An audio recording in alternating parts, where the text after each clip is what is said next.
Screamer is an arcade racing game fueled by brand new gameplay mechanics. One of them is the Eco. The Eco is a system that allows players to gain two different types of energy. One of them we call the Sink, and the other we call the Entropy. Sink is the main one and can be gained by doing different actions throughout the race. For example, you can gain it by staying in the slipstream of an opponent, or you can gain it passively throughout the race. There are also characters that have abilities that tweak or add new ways to interact with Sink. But the most important action that the player can do to gain Sink is performing an Active Shift. Active Shift is a simple but very effective mechanic, because when the RPM of the engine is reaching a critical threshold, you can tap a button and engage the upshift. Doing so has a connection with the story and the overall idea, because you are in groove with the race and with your car, so you get the most out of it, getting a slight push from the engine, but also critically a gain in the Sink. So active shifting needs a little concentration, but gets you a great reward in building up the Sink throughout the race. The main action that you can perform when you have enough Sink is the Boost.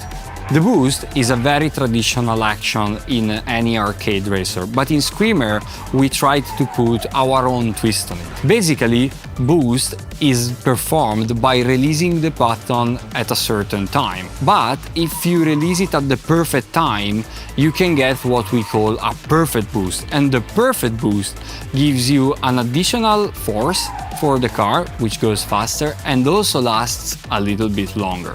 So Boost is very important throughout the entire race. But Boost is not the only thing that you can do when you have enough Sink.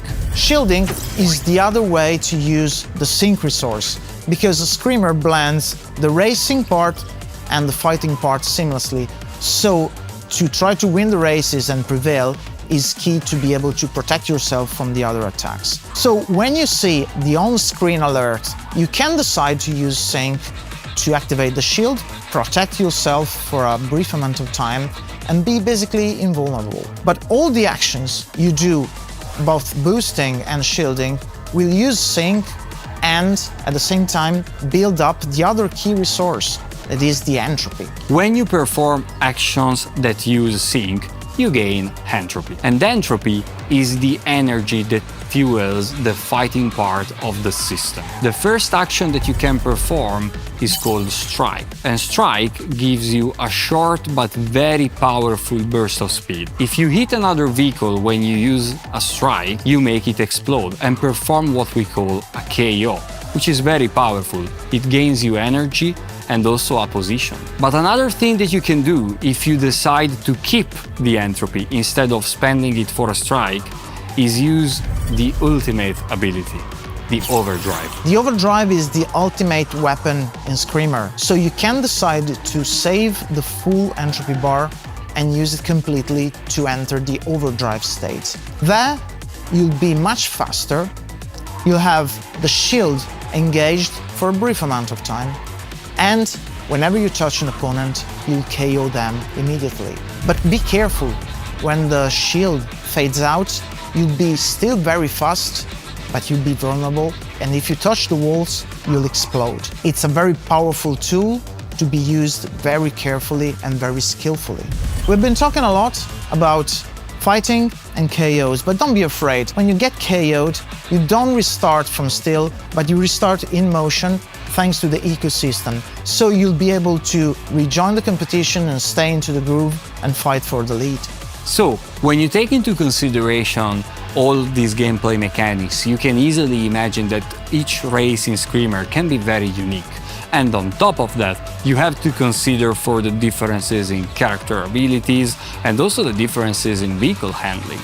So, I think we can fairly say that there's quite the evolution in each race. Yes, and races evolve throughout the laps, because at the very beginning you have no Sink and no Entropy, but then you'll be start to build the Sink and use it.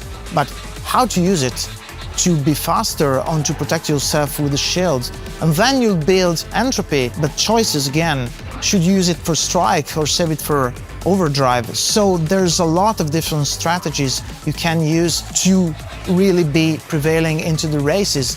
And there's a lot of evolution from the beginning to the end. And now we are thinking about the single player part of the game, so racing against the AI.